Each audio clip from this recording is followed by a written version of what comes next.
Welcome to this little video on mentoring. This is the second in the series that I'm recording, and it's on contracting.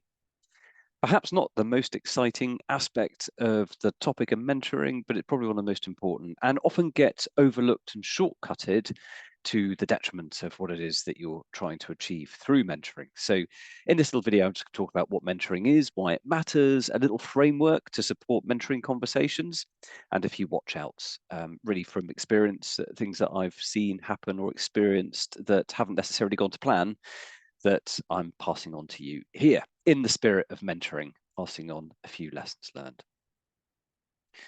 So why have a contract?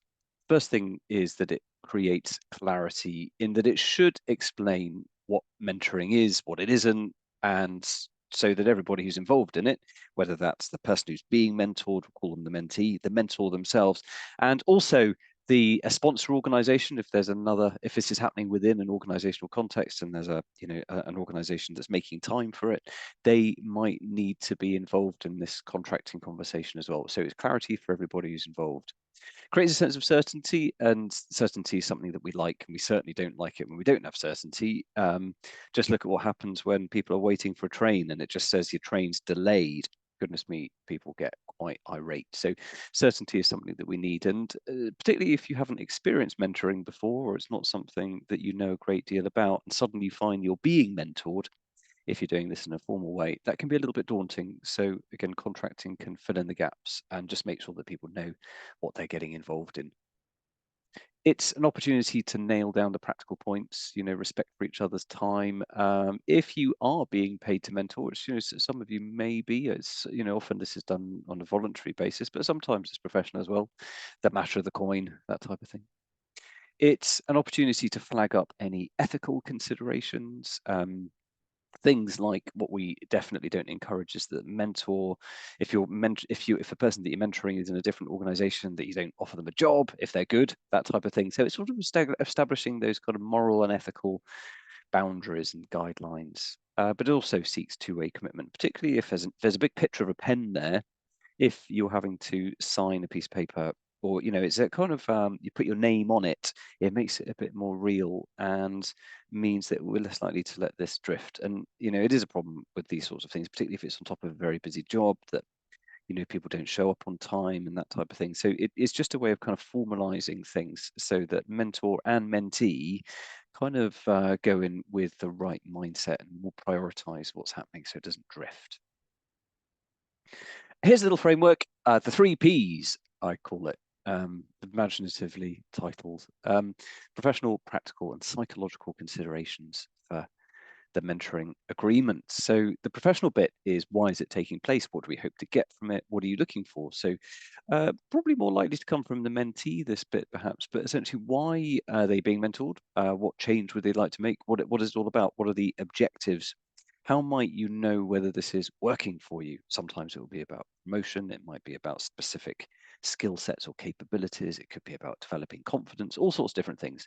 But what is the professional purpose and the kind of the objectives of the mentoring relationship? Let's just get that clarified. The practical bit are around things like time management and cancellation notices, and when's likely to work and when's likely not to work, and how do you feel about doing this outside of the working day. All that sort of stuff, again, gets it clarified and makes it explicit, means that everybody is clear and that there's no surprises on that front. And also, I suppose, avoiding surprises, the psychological aspect to it. Things like, what might your mentee be concerned about? Well, what if the line manager goes to the mentor and says, right, how they're getting on, and give me a bit of feedback on how they're engaging with this? That would be potentially a bit of a breach of trust, really. So how do we handle that type of thing? How do we make sure that this is confidential within limits, and that our psychological needs for safety, to feel that you can trust one another, how do we make sure that those factors are addressed at the early stage? Again, so that there are no surprises. And again, I have seen this go wrong when line managers have gone to mentors. Mentors have particularly have been within the company, but a little bit separate, and have said, how's this person getting on? And if any kind of information's disclosed, that the mentee perhaps hadn't agreed to, that can really create a problem in the mentoring relationship, palm frost and a bit of a breakdown in trust. So there we go. It orientates around to trust, really. So it's, again, a handy little framework just to think about when you're having the first conversation, your contract or your agreement, if you want to use a slightly softer language. It's a way of facilitating that conversation. Have we got our professional needs clarified? Have we got the practical stuff sorted? And have we thought about our psychological needs and how those are met in this relationship, which is based on mutual trust? So there we go, the 3 Ps. Some considerations, and again, this is where perhaps it'll be a bit different every time. Are there safeguarding issues to consider? And that would be if you're mentoring younger people, so under the age of 18, if those people have any particular needs, neurodiversity, for example. Are there any vulnerabilities that the mentee might have that you might need to consider? Because that might impact the boundaries of confidentiality that you have. And again, there might be certain things, again, if you are working with someone who may be vulnerable or classified as vulnerable in some way, that they might disclose that you might not necessarily be able to keep confidential. So safeguarding. Linked to that, the limits of confidentiality. So we like to say that we, keep the nature of the discussion confidential between mentor and mentee. But if the mentee discloses that they're going to go home and murder their husband or wife or partner that evening, then and they mean it, then you might have to let somebody know about that. So again, if someone just declares that they're going to break the law in some way, again, that would be, I guess, breaching the limits of confidentiality. Confidentiality certainly enables trust, but it does have its edges. Again, another daisy link, I suppose, or link in the daisy chain would be how information will be shared with the sponsor if there's an organization that's sponsoring it and that organization has expectations. My little workaround for this is that, if I'm mentoring or coaching in an organization, I get the other person, the mentee or the coachee. If there's feedback that needs to happen, I encourage them to do it. I say, look, if your line manager comes and asks me for any sort of insights into what we're talking about and that type of thing, I won't give it to them. But by all means, you can. So sometimes that can be a way of handling that. But again, it's just making sure there's clarity.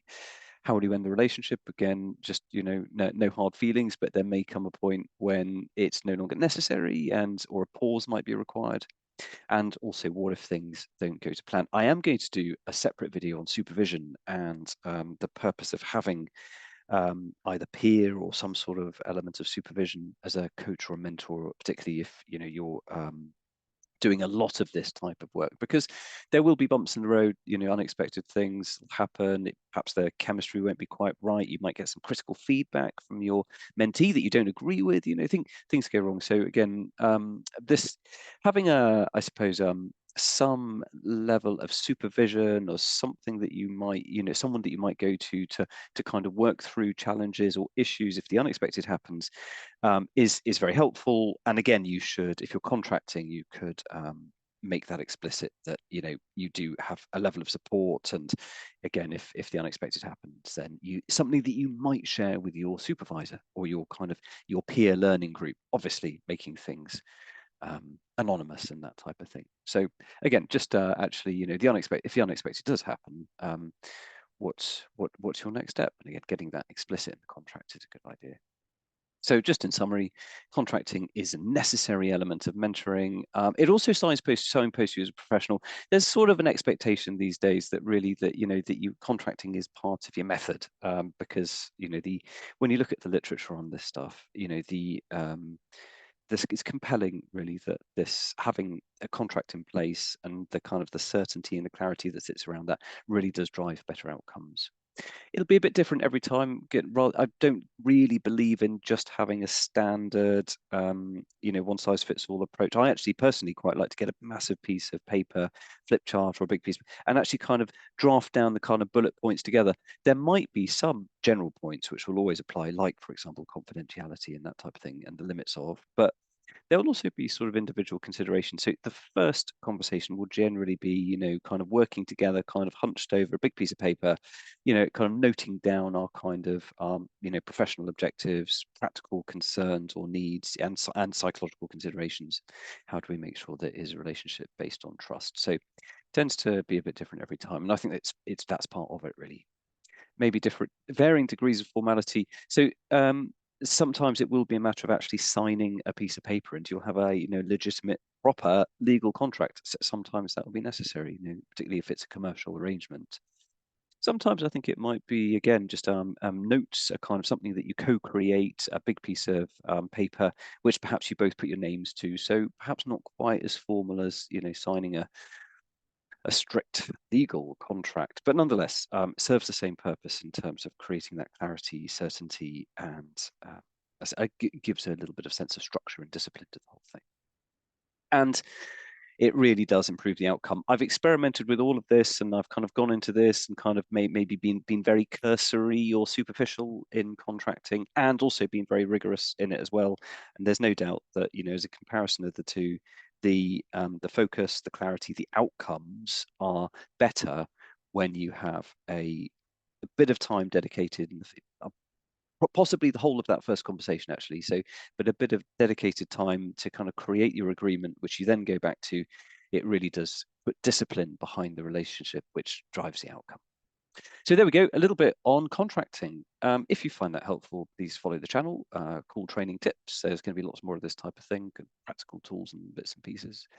I'm going to be next talking about a framework in mentoring. So going on to that second point there, I'm going to talk about a tool to structure, support, and facilitate mentoring. So that's going to be my next video. So again, if you find this helpful, please do give it a watch. Feedback, comments, very much welcomed. Thank you very much for listening.